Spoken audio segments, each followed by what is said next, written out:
Hola amigos, bienvenidos todos y cada uno de ustedes a la del Estribo. Yo soy Diego Molina y es un placer tenerlos todos acá. Voy a pasar a presentarles a mi invitado hoy día, que en verdad no necesita gran presentación. Él es Renato Cisneros. Lo tienen conocido desde hace muchos años, desde su programa en RPP, sus columnas en El Comercio y por supuesto sus libros. La distancia que nos separa ha sido un éxito rotundo, no solo en el Perú, sino ha sido traducido a varias lenguas. Y su última novela se llama El mundo que vimos arder, que trata de un peruano a cargo de un bombardero norteamericano en la Segunda Guerra Mundial. Así que una novela semihistórica, fantástica, de la que nos va a contar más.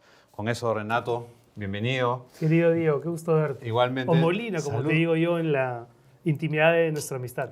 Cisneros, ¿no? Claro. Como en colegio. Así es, así Sí. como si fuera colegio. Molina, ¿por qué elegiste cerveza para mí? Porque a mí una de las cosas que me gusta del formato de tu programa es que siempre hay trago, Sí. además de buena conversación. ¿Y el trago lo elige el invitado o tú decides por el invitado el trago que mejor lo represente? Es una buena pregunta. La idea es que el invitado escoja. Ajá. ¿No? El trago que quiera. Pero contigo sabía que era cerveza, así que... Sí. Más por la hora, ¿no? Es verdad, pero me viene bien una cervecita. También. ¿Qué Bastante. hubieras preferido? No, está bien la cerveza, Está bien. pero pensé en algún momento tal vez un chilcán, un gin tonic, algo que me puedes invitar después. Después del programa, de todas maneras, hacemos la segunda parte del estribo.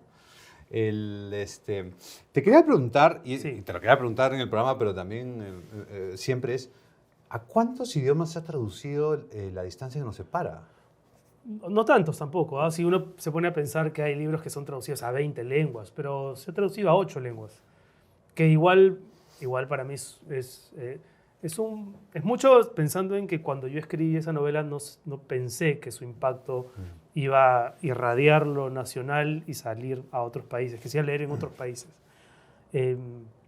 Así que nada, sí, estoy siempre contento por eso. Es un libro que me sigue dando satisfacciones y cuyo alcance nunca supe medir, ¿no? Me refiero a que hasta hoy muchos lectores me recuerdan que gracias a ese libro en el que hablo de mi padre, ellos pudieron, en algunos casos, hasta inaugurar una relación con un padre ausente, distante o inexistente.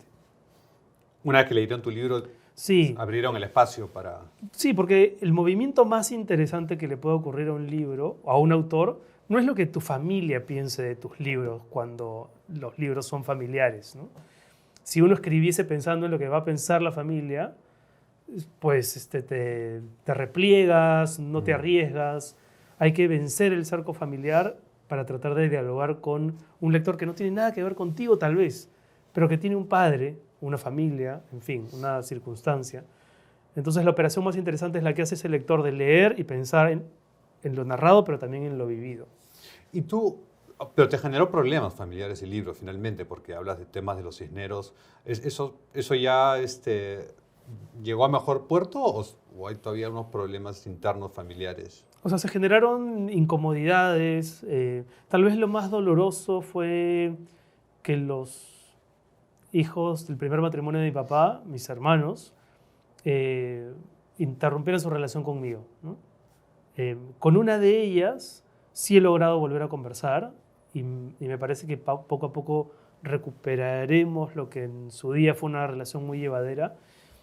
Y con uno de ellos, con Luis Fernán, sí perdí comunicación. Dejamos de escribirnos. Él no quiso comunicarse conmigo.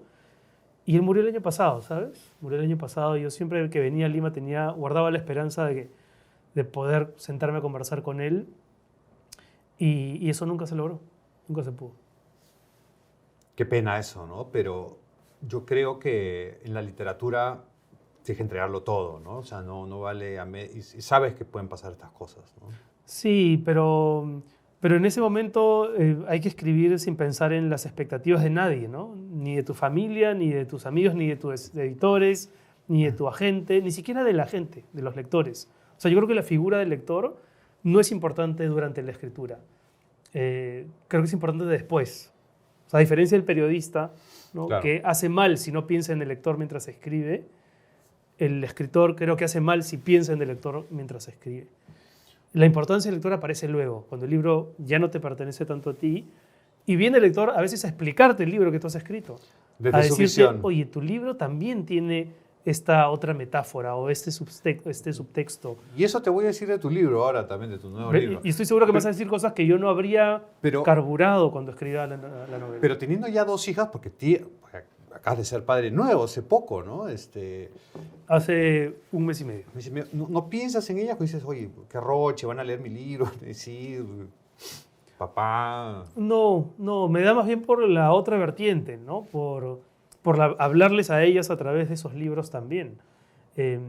Tal vez, ¿sabes qué? Tenga que ver con, quizás sea un gesto para compensar el silencio con el que mi padre se comunicaba conmigo respecto a determinados hechos, ¿no? O sentimientos. Mi padre era un hombre muy hermético y no hablaba mucho, muy salpicadamente, de su pasado, de sus afectos, y tampoco preguntaba mucho ni se interesaba aparentemente por la sentimentalidad de sus hijos. Era un hombre de su época, ¿no? Más preocupado en los problemas del Perú tal vez que en las vicisitudes sentimentales de sus hijos. Quizá para compensar aquello, yo soy muy dado a hablar, a confesar, a exponer, más impúdico en ese sentido. Y claro, y es dejarle a tus hijas como un registro de muchas cosas, de una manera, ¿no? Sí, totalmente, totalmente. Ya quisiera yo haber tenido un testimonio de mis padres de cuando yo era niño, cuando yo todavía no había llegado al mundo, ¿no? Y eso lo van a tener mis hijas. No, además, que van a buscar tu blog Busco Novia y se van a acordar. Espero que eso no lo lean. Van a ver toda tu época previa a casarte. Sí, y tendré que dar en su momento explicaciones, porque aquel blog es curioso. Cuando yo escribí ese blog 2007, lo escribí durante 3 años, yo no era consciente como lo fui cuando años más tarde, a propósito de que se hizo una película, el libro se reeditó y yo al releerlo me di cuenta con bastante vergüenza de que muchos pasajes de ese blog eran tremendamente machistas. En el 2007 había mucha tolerancia con eso todavía, en Perú, en Lima concretamente, y eran textos muy machistas. Así que sí, no me enorgullezco de haber escrito algunos de esos posts. Bueno, es la educación que hemos tenido, ¿no? Nuestra educación ha sido machista. Por otro lado, son textos que revelan efectivamente una cierta idiosincrasia. En el Perú, creo que nadie podría decir que no es... Es decir, por lo menos pienso en gente de nuestra generación, somos por formación machistas y racistas. Nos hemos ido desprogramando, pero en fin, es la educación que hemos recibido. Una educación en la que se normalizaba eso, el machismo y el racismo a partes iguales. Y la homofobia, ¿no? Sin duda. Es loquísimo cómo uno tiene, parte del proceso de la vida es desaprender Totalmente. lo aprendido. Y creo que nuestra generación ha vivido, seguimos viviendo ese desafío que implica, sí, desprogramar lo que hemos recibido como información y tratar de no adecuarlo solamente a estos tiempos, sino entender la sensibilidad de estos tiempos. Sí, yo estoy de acuerdo. Creo que ese sentido es positivo, ¿no? Sin llegar a los extremos de bloquear o de, no es en bloquear, pero de cancelar a alguien, ¿no? Por un error o una tontera, ¿no? Que también me parece extremo. Y que en el mundo de la producción cultural es un tema muy sensible, ¿no? Gente que no sabe discriminar entre el sujeto ciudadano, civil, digamos, y el autor, ¿no? O el artista. Está ocurriendo ahora mismo con Alice Munro, por ejemplo, ¿no? ¿No? Salió a la luz el hecho de que ella apañaba los abusos sexuales que su esposo ejercía contra su hija y entonces, claro, alguna lectora o lector se habrá sentido indignado al punto de ya no leer más a Alice Munro, lo que me parece una tontería. Es una tontería, Renato, porque imagínate, no podríamos escuchar música de Michael Jackson. Ni ver películas de Woody Allen. Ni ver películas de Woody Allen, que 2 veces exculpado. No podríamos, ahora justo veía a Kevin Spacey en los medios tratando de decir, oye, a mí... Que está en la ruina, económica. He salido libre de polvo y paja en Estados Unidos e Inglaterra, igual, ¿no? Sí, ni películas de Polanski, en fin, tendríamos que... No podrías ver cuadros de Caravaggio, que mató a un hombre en Roma. No, hay que hacer siempre la división, la separación, ¿no? No tiene sentido lo otro. Claro, se está mezclando la vida privada con la obra. Con la obra, ¿no? Sí, y yo siempre creo que las obras son mucho mejores que las personas que las acometen, ¿no? Los libros siempre son mejores que sus autores. El autor finalmente es un sujeto lleno de debilidades, de contradicciones, pero cuando escribes y estás en ese trance, es la mejor versión de ti. Y aparecen cosas luminosas. Entonces sí, siempre creo que los libros son mejores embajadores de los autores que los autores de sus propios libros. Hablando de verdades literarias, acá tenemos, se ve la novela El mundo que vimos arder. En esta novela arde Hamburgo, arde Londres, arde Lima, arde la relación del personaje de Madrid, arde Matías, que es el bombardero. Sí. Es brutal, es oscuro. ¿De dónde? ¿Cómo así has decidido escribir algo tan terrible de alguna manera, ¿no? Sin spoilear nada, ¿no? Sí, Pero... yo conocí la historia de ese personaje hace 8 o 9 años. La historia de Matías Yurato Roeder, no con ese nombre puntualmente, pero sí era la historia de un peruano, hijo de una inmigrante alemana, que había nacido en Trujillo y que terminó participando de los bombardeos sobre Alemania, defendiendo la bandera norteamericana, y que se enfrentó a una gran encrucijada el día que le dijeron que tenía que bombardear la ciudad de su madre, ¿no? Donde aún vivían los abuelos que él siempre había querido conocer. Y me parecía que esa encrucijada tenía una potencia lo suficientemente grande como para arriesgarme a escribir un libro. Pero escribí una columna apenas, tal vez porque estaba embarcado en otros proyectos. El tema es que en la pandemia reencontré esa columna y me di cuenta que la historia de Matías tenía todo para seguir siendo contada, ¿no? Esa columna confinaba demasiado esa biografía.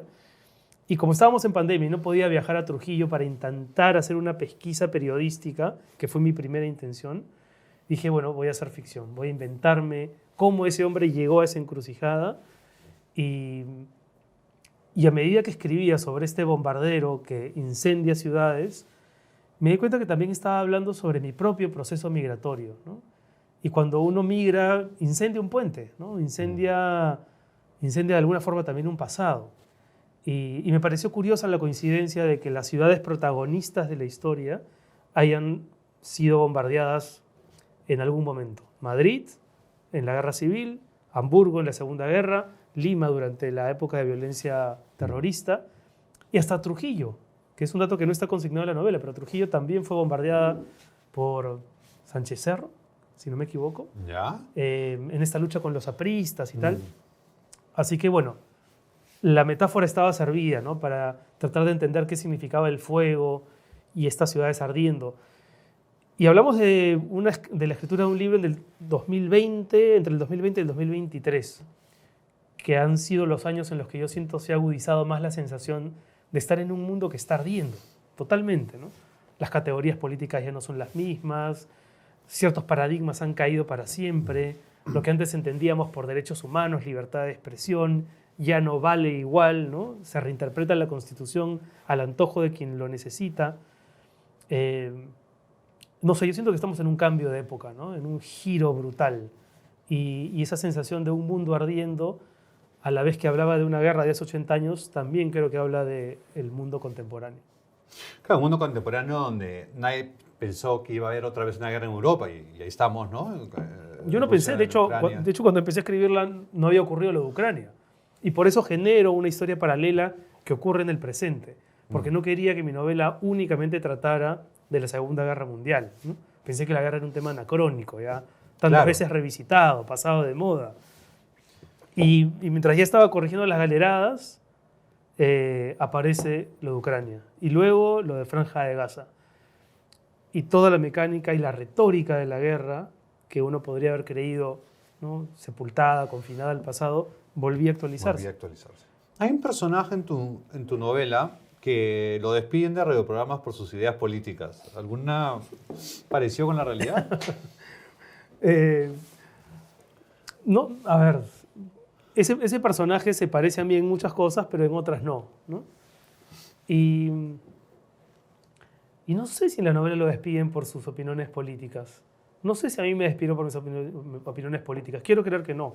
Y que lo que se interpuso fue una pandemia en la que era imposible seguir llevando adelante el acuerdo que teníamos. Pero Pero sí es verdad que por opiniones políticas se quebraron muchas relaciones, no solamente mías, conozco y seguramente tú también a muchísima gente que ya no tiene la misma relación con determinados amigos o determinados parientes a partir de la polarización que se gestó en el 2021.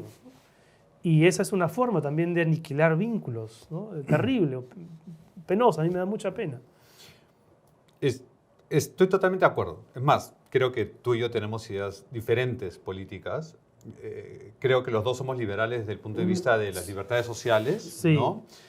Creo que no estamos tan de acuerdo al nivel de las libertades económicas. Seguro, seguro. Pero no es un impedimento para mí, nunca debería ser un impedimento para sentarse y poderlo conversar. Totalmente. Pero ¿sabes por qué, Molina? Porque nos hicimos amigos por otras razones. Claro. Y porque lo que finalmente nos representa ante el otro no tiene nada que ver con eso. O sea, es terrible y triste que las personas terminamos siendo identificadas por nuestros pensamientos políticos cuando lo que verdaderamente nos define en la vida es, qué sé yo, si, los buenos padres que somos o intentamos ser, ¿no? Nuestros vínculos más afectivos, amicales, los libros que hemos escrito. Lo que realmente queda, ¿no? Por lo otro... Yo creo que al final, ¿no? Ante el espejo, ¿qué es uno? ¿Sus opiniones políticas? No creo, ¿no?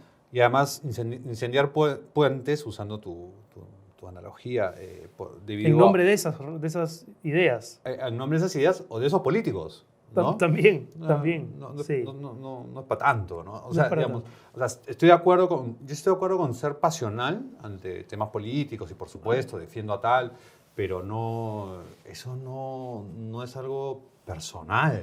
No, no. Y tú decías esto de que se puede conversar pensando distinto. Y creo que el libro, en algún sentido, también es un homenaje a la conversación, ¿no?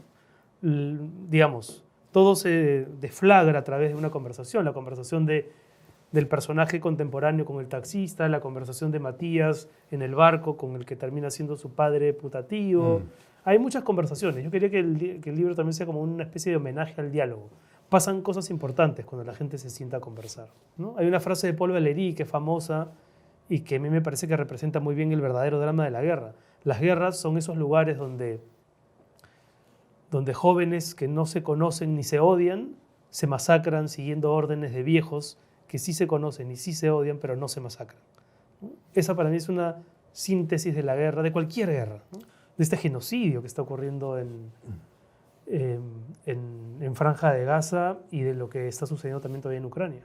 Para ti sí es un genocidio lo de Franja. Sí, a mí no me queda ninguna duda. O sea, pero es una palabra grosa, ¿no? Es una palabra que, digamos, lo que los códigos internacionales han descrito para definir una circunstancia que es la que está ocurriendo en Palestina, en este aniquilamiento sistemático de campamentos de refugiados, la cantidad de niños que han muerto. Me parece que sí amerita el uso del término. Yo no estoy de acuerdo. Yo creo que hay crímenes de guerra, sin duda. Y creo que estos viejos horribles que dice Valery, como Netanyahu, Sí. Deberían ser procesados. Él y todo su gabinete. Pero para mí son crímenes... Hay crímenes de lesa humanidad, hay crímenes de guerra, pero no saltaría a decir genocidio, ¿no? Bueno, pero mira, al final lo que termina separándonos son terminologías. Creo que en el fondo los dos condenamos lo mismo, ¿no? Lo execrable del abuso del poder para matar inocentes. Totalmente de acuerdo, ¿no? Más allá de la terminología exacta, Sí, ¿no? sí. Lo mismo pasa aquí en el Perú, ¿no? O sea, podemos debatir si fue conflicto armado interno, violencia interna, terrorismo.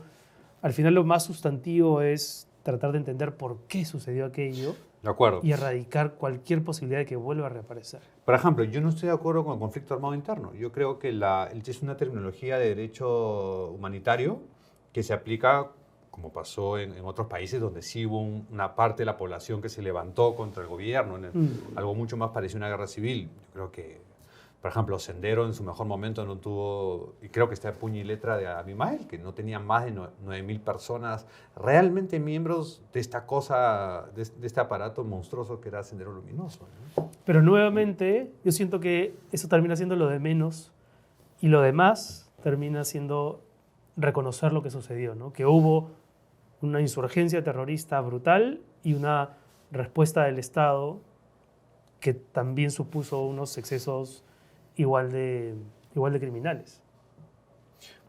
De acuerdo. Bueno, y pasando a otros temas, dejando la guerra un rato y los conflictos. Pero has visto, no estamos de acuerdo con algunas cosas, pero no por eso... No por eso te voy a tirar la cerveza en la cara. No, pues no. Menos en mi programa.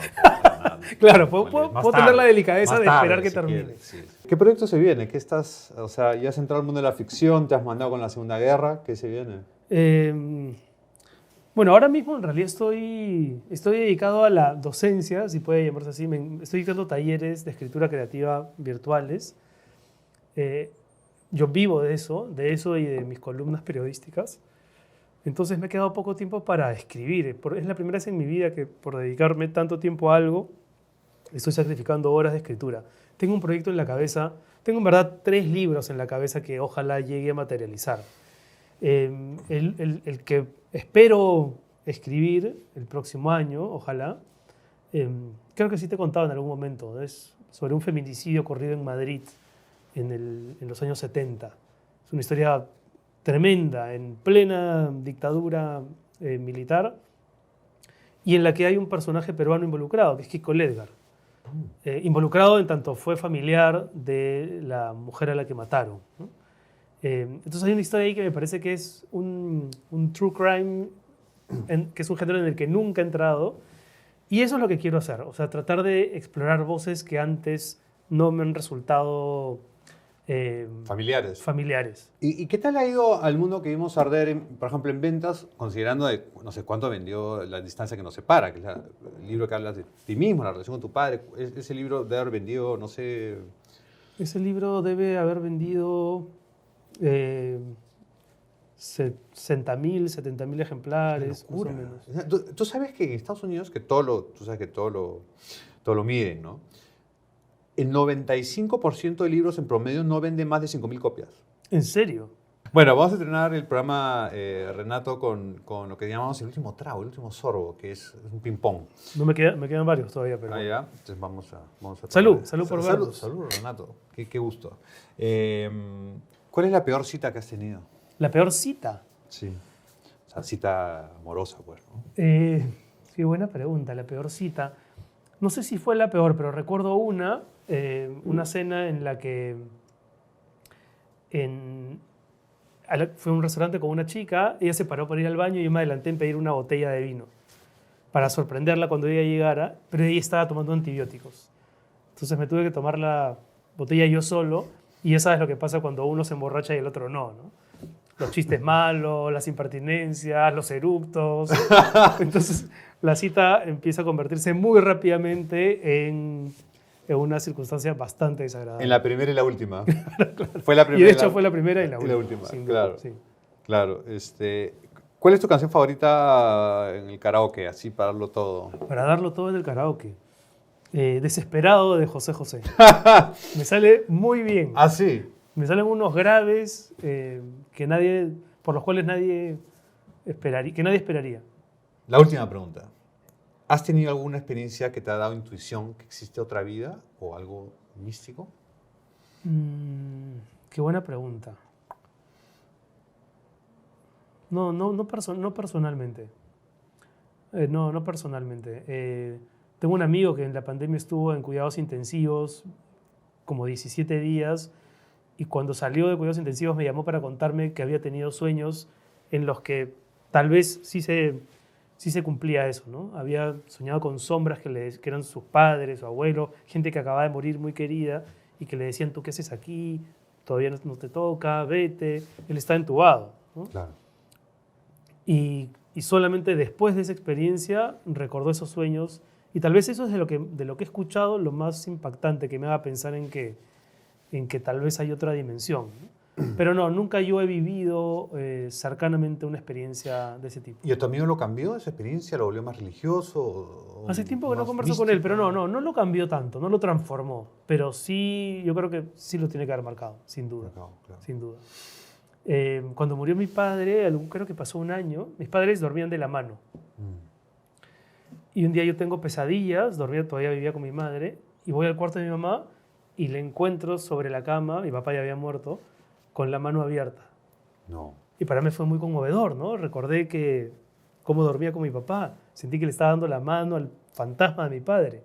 Pero cuando abrí la sábana un poco más, vi el control remoto de la tele, que se le había caído, se había quedado dormida viendo la televisión.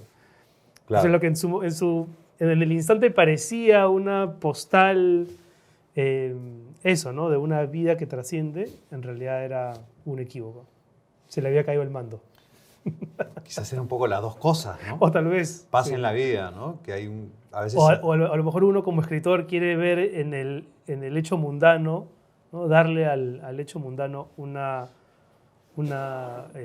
verdad que tal vez no tiene, ¿no? Tengo un amigo budista que dice, así como existe la realidad burda, en la misma, si ves bien, Está insertada la sutil, y la trascendente. mística, la trascendente. Me gusta eso. A mí me gusta eso, yo creo en Sí. eso de alguna manera.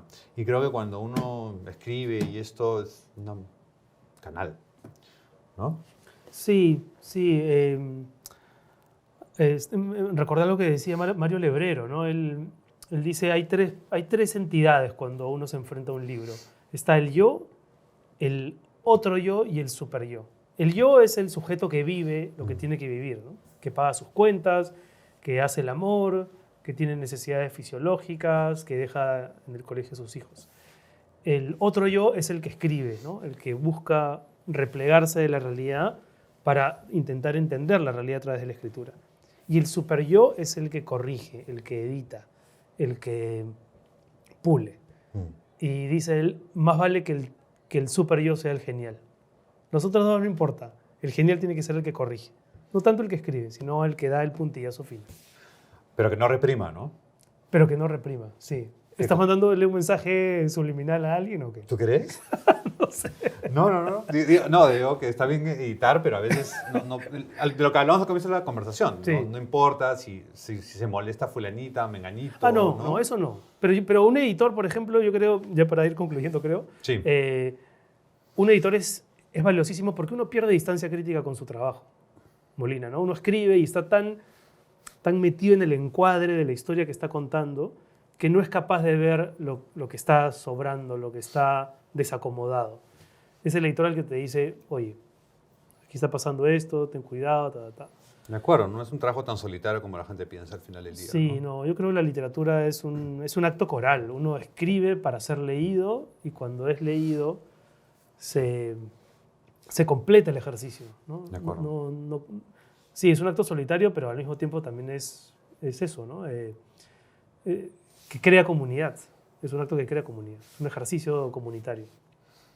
Sí, yo creo que la literatura tiene más valor en eso que cualquier otro medio, ¿no? Porque es tan personal, tan íntimo el haber leído el libro y conversarlo. Es muy distinto que haber visto la misma serie y conversarla, ¿no? Sí, hay películas que te pueden transformar, hay series que te pueden conmover, pero cuando uno sale de un libro que lo ha remecido, el efecto, ¿no? La duración de ese remesón es mucho más prolongado. De acuerdo. A mí me gusta esto que dice Jonathan Franzen, la buena escritura es la que perturba a los calmados y calma a los perturbados. Me encanta. Yo siento que cualquier libro debería poder producir eso en los lectores. Aquel que está muy seguro de sus certezas, de pronto sentir que las manos le tiemblan cuando ha encontrado una verdad que nunca antes le había sido revelada. Y por otro lado, los perturbados, encontrar compañía, ¿no? Saber que no están solos en el mundo, que alguien más vive en fin, no sé, que tiene sus mismas necesidades, preocupaciones, angustias, etc. Como aquellos con la relación quebrada con su padre que a través de tu libro encontraron un camino. A mucha gente le pasó, sí, y para mí eso es un regalo, ¿no? Que alguien venga y te diga, gracias a tu libro, me atreví a preguntarle a mi padre estas cosas incómodas, o me atreví a buscar a mi padre tantos años desaparecido. Eso es increíble, es impagable. Impagable.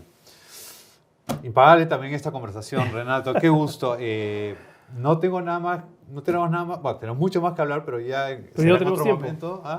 Pero ya no tenemos tiempo, que es la dictadura de de la tele. Y nada, a todos gracias por estar aquí.